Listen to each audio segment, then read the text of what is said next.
Oi, gente! No vídeo dessa semana, a gente vai falar sobre o impacto do medo nos processos de aprendizagem. Esse vídeo está sendo embasado num artigo que foi realizado por professores da UFPR e da Universidade Federal de Rondônia, que se chama Empreendedorismo Feminino Brasileiro no Segmento de Food Service, Medo e Aprendizado de Empreender em Contexto de Crise. Eu vou deixar o link do artigo aqui embaixo. Esse artigo foi elaborado por 4 pesquisadores brasileiros, a Mariane Lemos, a Mara Rosalia, a Leide Dai Pereira e a Michelle Starnex. Dados os devidos créditos a ela, vamos começar no nosso vídeo. Inicialmente, eu acho importante contextualizar que esse artigo foi desenvolvido no momento da pandemia. Então, o medo era um sentimento que permeava a vida de todos e não apenas uma área, como em todas as áreas da nossa vida. Tendo esse contexto, o estudo buscou identificar quais os impactos do medo em processos de aprendizagem de empreendedores em contexto de crise, tendo como objeto de estudo 12 empreendedoras brasileiras do ramo de food service.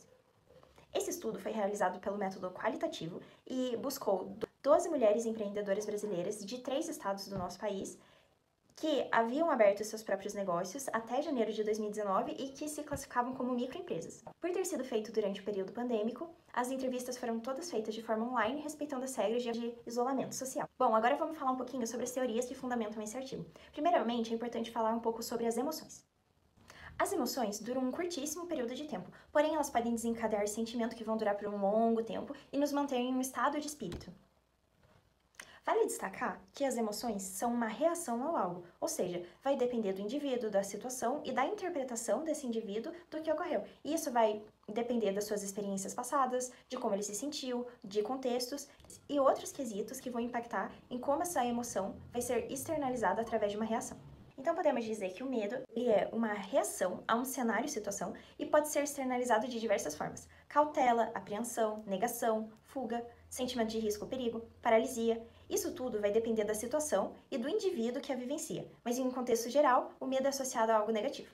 Falando um pouquinho sobre as teorias de aprendizagem que o artigo aborda, a gente pode segmentar elas em 3 teorias.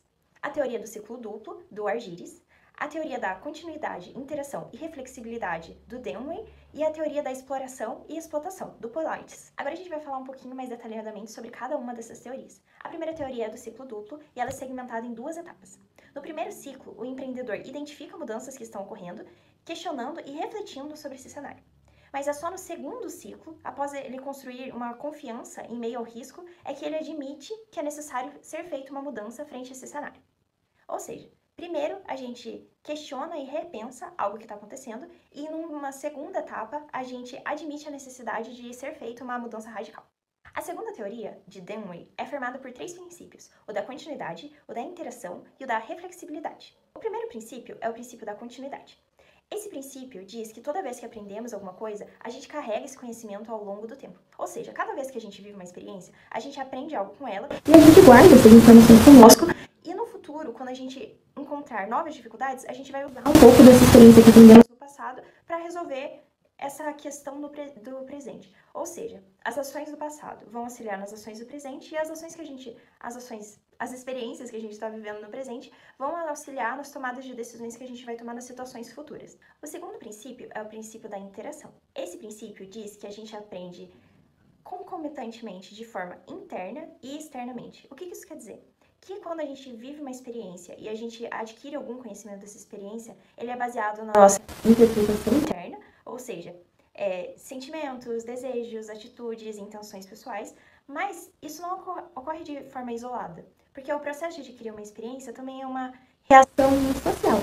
Então, não é apenas o interno, mas também o externo, ou seja, a gente tem que levar em consideração o contexto. Então, o lugar, a cultura, a sociedade, a história ao redor, tudo isso vai impactar na maneira como a gente vai levar esse aprendizado pra gente.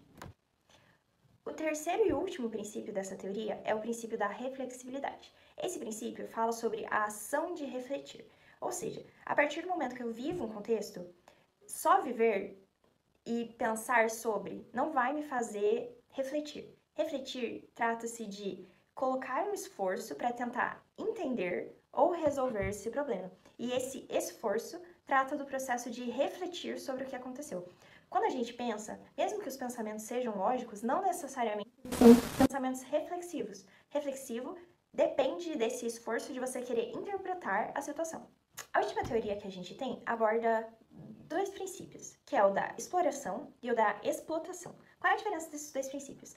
Explotação é, diante de um cenário de incerteza ou alguma dúvida que você tem ou problema que você precisa resolver, você vai buscar conhecimentos, mas conhecimentos internos. Você vai rememorar coisas que já deram certo, coisas que você fez, coisas que você já aprendeu. São todas informações, porém informações internas. Já o conceito de exploração envolve explorar. Então você vai atrás de coisas novas, de inovar, de conhecimentos que você não tinha anteriormente. Então você vai explorar novas possibilidades. Basicamente são essas as duas diferenças entre esses dois conceitos. Os dois envolvem uma exploração, mas uma é uma exploração de tudo que você já viveu e outra é uma exploração de coisas novas que você ainda não chegou a acessar. O artigo também deixa claro que é um padrão no processo de aprendizagem empreendedora levar ações que deram errado como algo a se evitar e levar ações que deram certo como um manual a se seguir. Então eles reconhecem algo que deu ruim como evitar e algo que deu certo como algo que eu posso levar como padrão a se seguir. É bem comum isso no processo de aprendizagem num contexto de empreendedorismo. Após a contextualização das teorias base, os autores do artigo falam sobre as análises que eles puderam fazer em relação às entrevistas com as empreendedoras. Nessas análises, eles puderam constatar 3 momentos em que o medo faz parte da atividade empreendedora dessas mulheres. O primeiro seria o medo em relação a gerir o negócio. A segunda área que mostrava o medo em relação às empreendedoras era em relação à gastronomia e tudo que envolve a área. Como todas elas participavam do mesmo ramo de negócio alimentício, questões relacionadas ao ramo também causavam medo nessas empreendedoras. E esse era o momento que os pesquisadores puderam avaliar nas entrevistas, que tinha uma interação entre o medo e a aprendizagem, envolvia o contexto pandêmico. Então, todos os medos voltados a quais decisões tomar frente às incertezas da pandemia. Em relação ao medo de gerir, os pesquisadores identificaram nas entrevistas medos voltados à gestão do negócio especificamente. Então, por exemplo, medo em relação a finanças, a armazenagem, a produção, a logística e outros temas relacionados à gestão do negócio. E esse medo trouxe um aspecto de impulsionar essas empreendedoras a buscarem soluções. Então, a fazerem cursos, a conversarem com pessoas com mais experiência, a revisarem experiências passadas para tomarem decisões melhores. Outras reações relacionadas ao medo de gerir foi a reação de cautela e evitação. A reação de cautela fazia com que as empreendedoras tivessem mais receio ao tomar uma decisão. Então, elas não tomavam uma decisão logo de cara, porque elas ficavam mais cautelosas em relação ao medo que elas tinham do que poderia acarretar essa decisão. Outra reação percebida como comum nas entrevistas foi a reação de evitação. Então, quando as empreendedoras elas identificavam alguma atividade que elas não tinham tanto conhecimento, que elas tinham incerteza, algumas tinham a atitude de evitar essa tarefa ou repassar essa tarefa para outra pessoa. Isso muito em questão do medo de errar, o medo de aprender algo novo, que acabava fazendo com que elas tomassem essas atitudes, mesmo em tarefas que fossem fundamentais para a gestão da empresa. Em relação a cozinhar, o medo podia ser visto em 3 contextos. No primeiro, em relação à capacidade técnica de executar as receitas. No segundo, em relação ao mercado, porque o mercado da gastronomia é um mercado que tem poucas barreiras de entrada, o custo é menor, então tem muita concorrência. Então, esse era um outro medo. E o terceiro medo era relacionado a questões de higiene, tanto por estarem no ramo alimentício, tanto por estarem no contexto de pandemia, que piorava muito a situação em relação ao aspecto sanitário.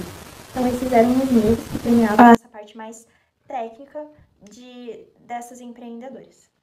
O terceiro processo de medo relacionado à aprendizagem foi em relação às decisões voltadas ao período de pandemia. Nesse, pode-se ver em 3 contextos. Um em relação à sustentabilidade do negócio frente a essa grande crise. Outro foi o medo do incerto. Então, tudo era muito novo, novas regras, os comércios tiveram que se adaptar. Então, foi uma grande incerteza na vida dessas empreendedoras. E o terceiro foi o medo de errar na tomada de decisões empresariais. Nesse âmbito de aprendizagem voltado à pandemia, foi o que os pesquisadores perceberam que as empreendedoras mais tiveram que revisitar experiências passadas e ir atrás de se reinventar e de serem criativas. Então, o processo de criatividade e reinvenção ficou em destaque nesse terceiro campo de aprendizagem. Esse estudo trouxe conclusões muito interessantes relacionadas ao medo. Mesmo que ele esteja associado a reações negativas, o medo é capaz de formar um conhecimento mais assertivo para os empreendedores. O medo também é capaz de muitas vezes culminar em ações de enfrentamento aos desafios, agindo como um gatilho na busca de conhecimento e de enfrentamento das dificuldades. Outra questão é que o medo muitas vezes foi percebido como um impulsionador de criatividade e promotor de reinvenção. Mesmo que muitas vezes o medo seja uma emoção associada a reações como paralisia, nesse estudo o medo se mostrou como um agente promotor da busca pelo conhecimento e esteve atrelado aos processos de aprendizagem dessas empreendedoras. E é um resultado muito legal porque não é o que se espera de um sentimento negativo. Bom, o vídeo vai ficando por aqui, eu agradeço a atenção de todos. O link da pesquisa vai estar aqui embaixo na descrição do vídeo e não se esqueça de seguir o nosso canal. Tchau!